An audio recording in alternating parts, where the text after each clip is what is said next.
A single candle burned on Eleanor's 67th birthday cake, one she'd bought, carried home, and lit herself. The note on the counter from her daughter-in-law read, "Went to mom's early, leftovers in the fridge, don't wait up, no signature, no happy birthday." Eleanor stood in her own kitchen, in her own $650,000 townhouse in Portland, Oregon, and felt something shift inside her. Not sadness, not anger, something colder and quieter than both, clarity.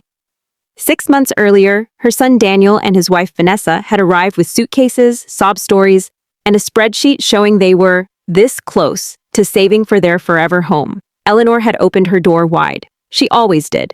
Within weeks, Vanessa had reorganized the entire kitchen according to some wellness influencer's principles.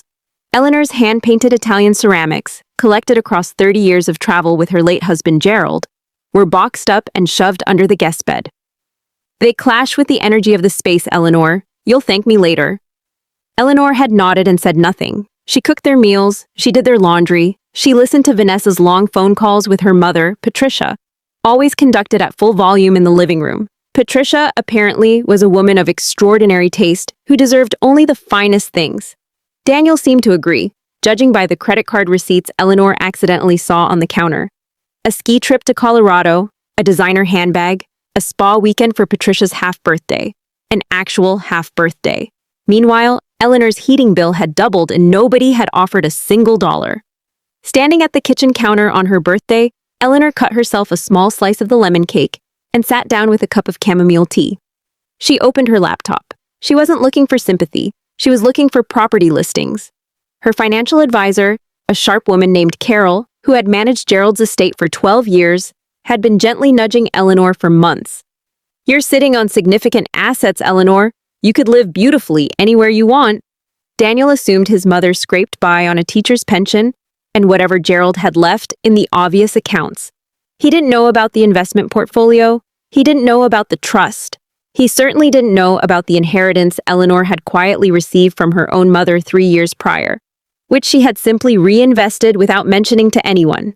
Eleanor scrolled through listings on the Oregon coast, then she found it.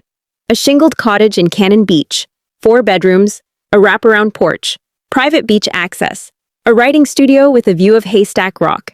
She picked up her phone and called the listing agent at 8:47 p.m. "I'd like to see it tomorrow morning," she said. "And if it's what I think it is, I'll be making a cash offer on the spot." There was a brief, delighted silence on the other end. "Of course," the agent said. "Can I ask what you're looking for in a property?" Eleanor watched the candle on her cake burn down to nothing. "Peace," she said simply. "I'm looking for peace." The house was everything the photos promised and more. The agent, a cheerful man named Robert, had clearly expected someone who would need 3 visits, a contractor consultation, and 6 weeks of deliberation. Eleanor walked through every room in 20 minutes, stood on the porch listening to the waves for another 5, and then turned to Robert. "I'll take it. Wire instructions?" Robert blinked. "Just like that?" "Just like that." She initiated the earnest money transfer from her phone while standing in the seagrass. The Pacific breeze lifted her silver hair. She felt, for the first time in months, like herself. The changes back in Portland began quietly. First, the household schedule appeared on the refrigerator. Common areas were divided by time and purpose. The contribution letter came next. A polite but non-negotiable notice that Daniel and Vanessa would be responsible for $550 a month toward utilities and groceries, effective the 1st of the month. Daniel came to find her that evening, wearing the same bewildered look he'd had as a 12-year-old when she'd canceled his video game subscription for failing math. "Mom, we're saving for a house." "Wonderful. Then you understand the value of managing expenses." She handed him the invoice and returned to her book.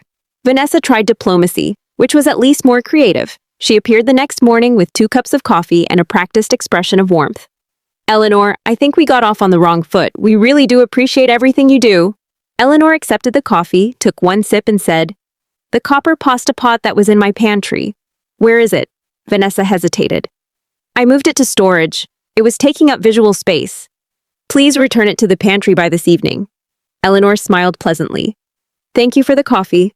She found the courage she didn't know she still had in the strangest places. In the Tuesday morning, she changed the Wi-Fi password and watched Vanessa spend 45 indignant minutes on the phone with the internet provider before realizing the problem was deliberate. In the Friday evening, she came home to find Patricia holding court in her living room. Her book club spread across Eleanor's sofas, drinking Eleanor's wine, using Eleanor's grandmother's silver coasters without a thought. Eleanor walked into the room slowly. The conversation stopped. Patricia raised a glass with the confidence of a woman who had never once been asked to leave anywhere. "Eleanor, we were just having a little gathering. Hope you don't mind, darling." Eleanor looked at her son. Daniel looked at the floor.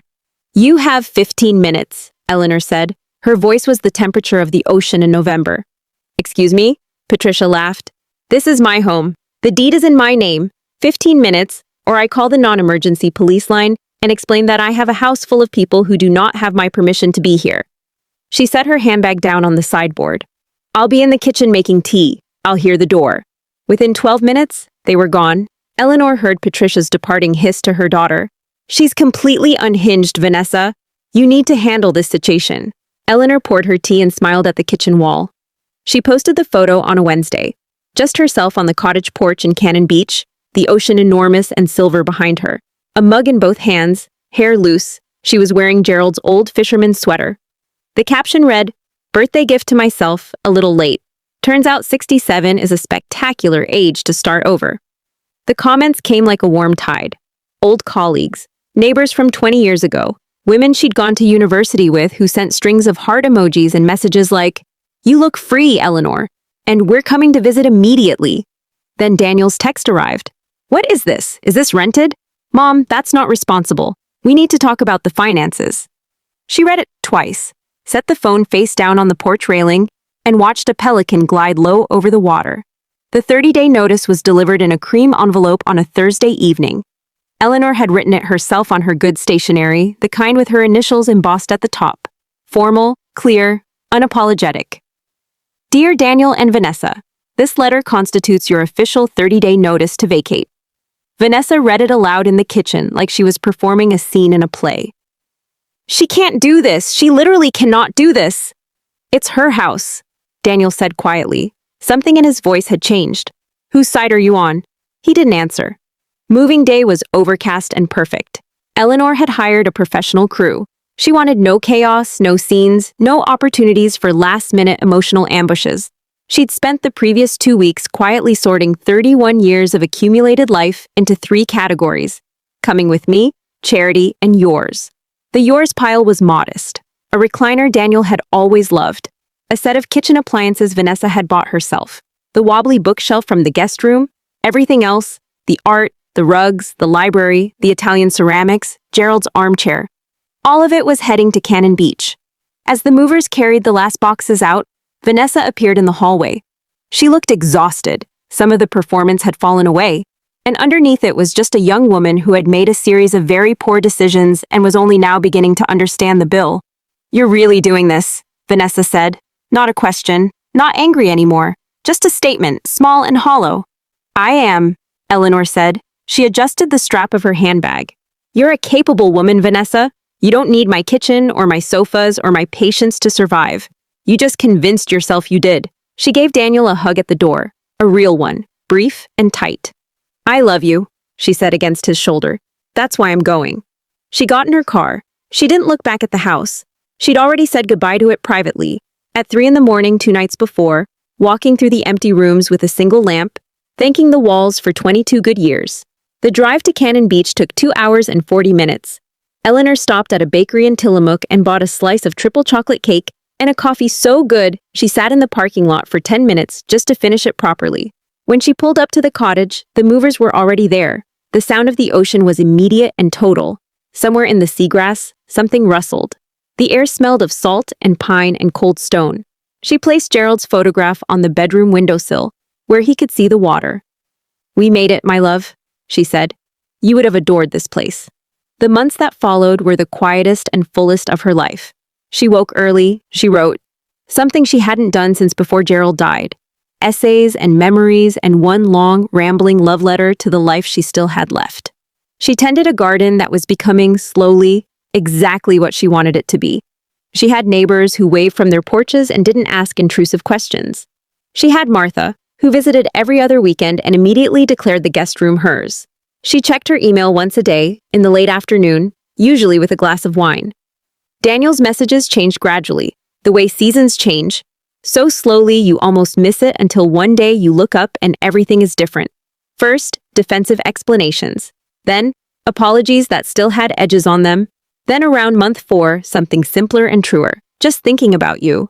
Hope the garden is good. She always wrote back. Short, warm, careful. They met for lunch in Seaside, a diner with red vinyl booths and excellent chowder. Daniel looked like a man who had been through something and was slowly finding his way to the other side of it. Thinner, quieter, his hands wrapped around a coffee mug like it was something he needed to hold on to. Vanessa and I are separated, he said. Eleanor nodded. She'd suspected. Her mother kept telling her it was my fault you left. That I should have found a way to make you stay. He shook his head. I kept thinking, make her stay how? She was right about everything. Eleanor looked at her son, her boy, who had learned to ride a bicycle in the parking lot of a church, who had cried at the end of Charlotte's Web not once, but 4 separate times, who had given the toast at her and Gerald's 30th anniversary dinner, and made everyone in the room laugh and cry simultaneously. You weren't a bad person, Daniel. You just stopped paying attention. To you. To everything, she said gently. But yes. To me too. He reached into his jacket and pulled out a small flat package wrapped in brown paper. Inside was a watercolor, amateur but earnest, of a cottage on a cliff top with the ocean below it, and a figure on the porch, small and silver-haired and unmistakably present. Happy birthday, he said. Late, obviously. I'm working on the punctuality. Eleanor laughed, a real one, full and unguarded. She propped the painting against the sugar dispenser and looked at it. It's wonderful, she said, and she meant it. Her 68th birthday falls on a Sunday. The porch table is set with her Italian ceramics, the ones that used to be under the guest bed. Martha is here. Robert, the real estate agent, who has become an unlikely friend, is here. 2 neighbors she now considers genuine company are here. And Daniel, who drove down from Portland on Saturday night and slept in the guest room, is here. The food is simple and good. Grilled salmon from the fish market in town, bread she baked herself. A lemon tart Martha brought from a bakery in Astoria that everyone agrees is unreasonably delicious. There are no grand gestures, no performances, no one celebrating someone else at this particular table. Just people who chose to be here. After dinner, when the others have moved inside and the sun is dropping into the Pacific in ribbons of copper and rose, Eleanor sits on the porch alone with her wine. She takes a photo, the table with its scattered candles, the last of the light on the water, her own hand in the corner of the frame, relaxed and still. The caption she writes is simple. 68, still here, still mine. She sets the phone down without waiting for the responses. Below, the ocean does what it has always done, quietly, continuously, without requiring anyone's permission. Eleanor finishes her wine, goes inside, locks the door softly behind her, and sleeps better than she has in years. Not because everything is resolved, not because the past has been rewritten, but because she finally stopped waiting for other people to decide when her life was allowed to begin. Her name is Eleanor, she is 68 years old, and she is, at last, completely and entirely home. End